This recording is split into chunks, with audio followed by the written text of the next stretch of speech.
Hello बच्चों, कैसे हो आप? क्लास 8 पास कर लिया आपने, अब क्लास 9 में जा रहे हैं। चलिए क्लास 9 के बारे में थोड़ा जान लें कि उसमें क्या क्या पढ़ना है, क्या आएगा सिलेबस में और कितने कितने मार्क्स के चैप्टर्स हैं। चलिए हम समझते हैं सबसे पहले आज।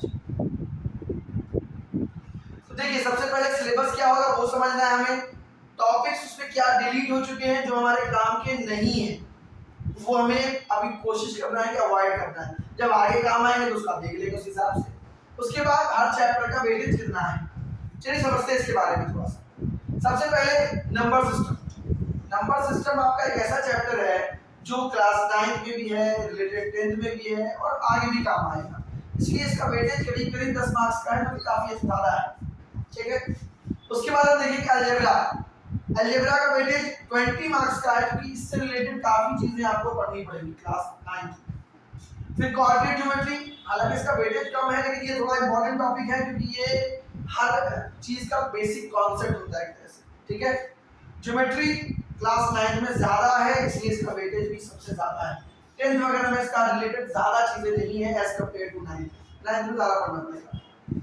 मेंसुरेशन, मेंसुरेशन आपका 13 मार्क्स का है, 9th में भी है 10th में भी है, तो ये जरूरी है। हालांकि मेंसुरेशन में काफी टॉपिक डिलीट हो चुका है, पहले ज्यादा टॉपिक आता। स्टैटिस्टिक 6 मार्क्स का है, ये आपको 10th में भी रहेगा, तो ये ज्यादा मतलब ये भी टॉपिक नहीं है, 6 मार्क्स इसके लिए इनफ होते हैं, लेकिन ये बहुत आसान मार्क्स होते हैं, समझ लीजिए। आगे देखते हैं, सबसे पहले नंबर सिस्टम की बात करेंगे। तो नंबर सिस्टम में आपका रेशनल नंबर आपका फेवरेट टॉपिक, रेशनल नंबर हर जगह आता है। तो रेशनल नंबर के बारे में पढ़ना है कि कौन सा रेशनल नंबर है, कौन सा नहीं है, कैसे पता लगाएंगे कोई रेशनल नंबर है कि नहीं है, टर्मिनेटिंग नॉन टर्मिनेटिंग टर्म्स। फिर रूट निकालने का तरीका बताया जाएगा, रियल नंबर का उसका ग्राफ वगैरह भी बताया जाएगा, एक्सपोनेंट और पावर को सॉल्व करने के लिए बताया जाएगा, और रूट्स को सॉल्व करने के लिए प्रोसेस आता है रेशनलाइजेशन, उसका भी यूज बताया जाएगा। ये आपका नंबर सिस्टम का पार्ट है। उसके बाद फिर आता है आपका 13 मार्क्स में है पॉलिनोमियल। पॉलिनोमियल में 5 एक्सरसाइज, तो पॉलिनोमियल इन वन वेरिएबल आपको पढ़ना है।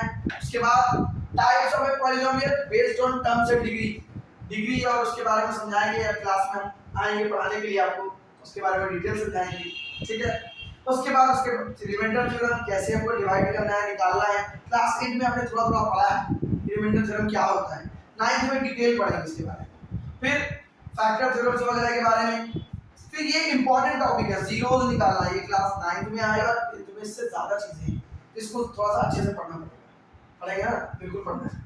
अलजेब्रिक आइडेंटिटीज जो है आपका, फैक्टराइजेशंस और कोएफिशिएंट ऑफ पॉलिनोमियल, ये सारे टॉपिक्स आपके ज्यादा इंपॉर्टेंट है पॉलिनोमियल में, जो कि 13 मार्क्स पे समझ लीजिए कि ये 3 टॉपिक से ज्यादा क्वेश्चंस आते हैं। समझ रहे बात? चलिए आगे देखते हैं। उसके बाद आता है कोऑर्डिनेट ज्योमेट्री। कोऑर्डिनेट ज्योमेट्री में एक्स वाई प्लेन के बारे में समझना होगा, उसके पॉइंट्स के बारे में समझना होगा। ये जो येलो लाइन है बता रही है कि टॉपिक है तो नहीं, लेकिन हम इसको थोड़ा बहुत समझ लेंगे ताकि आसानी हो जाए।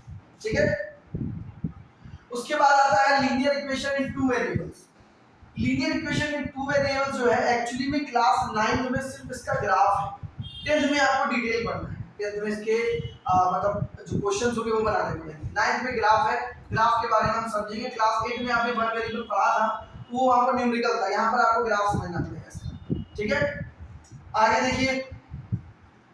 उसके बाद आता है introduction to Euclid geometry. Euclid geometry बहुत ही इंपॉर्टेंट टॉपिक है, क्योंकि ये ज्यादा नहीं है, इसमें सिर्फ पोस्टुलेट्स वगैरह हैं, लेकिन ये आपको आगे बहुत काम आएगा साइंस वगैरह को समझने, फिजिक्स वगैरह को समझने।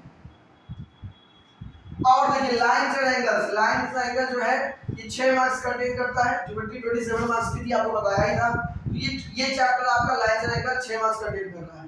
इसमें ज्यादा कुछ नहीं, अल्टरनेट एंगल है, इंटीरियर एंगल है, अल्टरनेट एंगल है, और भी कई सारे इसमें टॉपिक्स आते हैं जो आपको पढ़ने होंगे, उसके डेफिनेशंस, उसके प्रूफ्स, ये वैल्यूज निकालने का तरीका, एंगल्स को सॉल्व करने का तरीका, ये सारी चीजें। ठीक है, उसके बाद ट्रायंगल्स, ये भी कोऑर्डिनेट क्या कहते हैं आपका ज्योमेट्री का पार्ट है। तो इसमें जो है ये देखिए 6 मार्क्स का, 6 मार्क्स का है। इसमें कॉन्ग्रुएंसी आपको प्रूफ करने की, ट्रायंगल जो है आपका कॉन्ग्रुएंस है या नहीं है।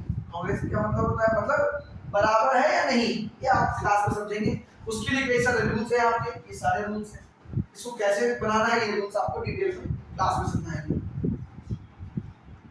उसके बाद क्वाड्रिलेटरल, क्वाड्रिलेटरल जो है आपका वो 6 मार्क्स का है। इसमें पैरेललोग्राम की प्रॉपर्टीज वगैरह के बारे में डिटेल में समझना होगा। मिड पॉइंट थ्योरम बहुत इंपॉर्टेंट है, 10th में भी काम आएगा, 11th 12th में भी काम आएगा, ये आपको अच्छे से समझना पड़ेगा। उसके बाद एरिया ऑफ पैरेललोग्राम पहले आता था, अब ये चैप्टर डिलीट हो चुका है, तो इसके बारे में क्या डिस्कस करेंगे, कुछ डिस्कस करने का फायदा नहीं है। Next circle. सर्किल जो है आपका, इसमें इसके बारे में डिटेल पढ़ना है और काफी कुछ है, क्योंकि ये क्लास 10th में इसमें आपको बहुत एक स्पेशल चैप्टर जो है डिटेल में पढ़ना पड़ेगा, इसीलिए सर्किल को समझना बहुत जरूरी है। उसके बाद हीरोज फार्मूला। हीरोज फार्मूला में 2 एक्सरसाइज थी, लेकिन एक एक्सरसाइज कट चुकी है, तो सिर्फ एक एक्सरसाइज आपको पढ़नी है, ठीक है। एक जिसका एप्लीकेशन कर गया है, सिर्फ पहली एक्सरसाइज वही पढ़नी है, तो इसीलिए इसको येलो से मार्क किया गया है। और सरफेस एरिया का वैल्यू इसका पता है, टोटल कितने एक्सरसाइज थे, 8 एक्सरसाइज थे, लेकिन अभी कितना आ रहा है, 4, सिर्फ 4 में क्या है, सिर्फ और सिर्फ आपको वॉल्यूम बढ़ाया जाएगा और कुछ नहीं, सरफेस एरिया सब डिलीटेड है, समझ रहे बात। चलिए आगे बढ़ते हैं। स्टैटिस्टिक्स। स्टैटिस्टिक्स में आप जानते हैं क्या क्या टॉपिक आता है, मीन, मोड एंड मीडियन, इन्हीं सब के बारे में, और बार वगैरह जो आपको हिस्टोग्राम वगैरह है वो सब समझना पड़ेगा और कुछ नहीं। इतने ही टॉपिक है आपके मैथ के क्लास 9 में, और आप हंसी खुशी अच्छे मार्क्स ला सकते हैं इतना करने के बाद, अगर आपने ढंग से किया तो। अब बच्चों अब देखेंगे क्लास 9 की साइंस के बारे में कि उसमें क्या आ रहा है क्या नहीं आ रहा है, देखते हैं। देखिए उसको 4 पार्ट में ऐसे डिवाइड किया गया है, matter, organisation the living world, motion, food and food production. अब क्या क्या चीजें हैं वो समझ लेते हैं। सबसे पहले देखिए, ये मैटर में 4 चैप्टर आपका केमिस्ट्री का है। केमिस्ट्री कितना वेट लगता है, 25 मार्क्स का, ये देखा जाए तो बहुत ज्यादा है। तो देखिए मैटर चैप्टर कितने हैं, 4, और आपको कमाल की बात बता दें कि बहुत आसान चैप्टर है, ज्यादा हेवी नहीं। सबसे पहला chapter matter in our surrounding, उसमें मैटर्स के बारे में पढ़ेंगे कि मैटर क्या होता है, उसकी प्रॉपर्टीज है, एक्सेट्रा एक्सेट्रा। फिर वो हमारे आसपास जितने मैटर हैं वो प्योर है या नहीं है, ये सेकंड पार्ट में पढ़ाया जाएगा। थर्ड में है एटम एंड मॉलिक्यूल्स, जो भैया जो चीजें मिलके बनी एटम मॉलिक्यूल्स के बारे में डिटेल में पढ़ेंगे। हाँ इसमें एक टॉपिक है जो मूल का कट गया है लेकिन बुक में फिर भी मिल जाता है, वो आपको नहीं पढ़ना, समझ लीजिए वो टॉपिक डिलीटेड है। फिर स्ट्रक्चर ऑफ एटम, ये बहुत ही इंपॉर्टेंट है, इस चारों चैप्टर में सबसे ज्यादा इंपॉर्टेंट ये चैप्टर है कि आपको 11 12 तक काम है, तो आपको चैप्टर वाइज ध्यान भी देना होगा किस चैप्टर में आपको ज्यादा मतलब इंपॉर्टेंट है कि आपको आगे भी काम आए और मार्क्स भी आपके 25 इसमें कंफर्म हो जाएंगे, इसीलिए थोड़ा आसानी से करना है और ध्यान देना है। अगला देखिए फिजिक्स की बात करेंगे। देखिए केमिस्ट्री कितने का था, 25 का, और फिजिक्स कितना हो गया, 27, कितने हो गए, 52। तो 52 मार्क्स कैसे आ जाएंगे, दो बस दो पढ़ा 52 आ गया सेकंड। अब देखिए मोशन फिजिक्स का टॉपिक है, ये आपका बहुत इंपॉर्टेंट टॉपिक है, काम आएगा 11th में।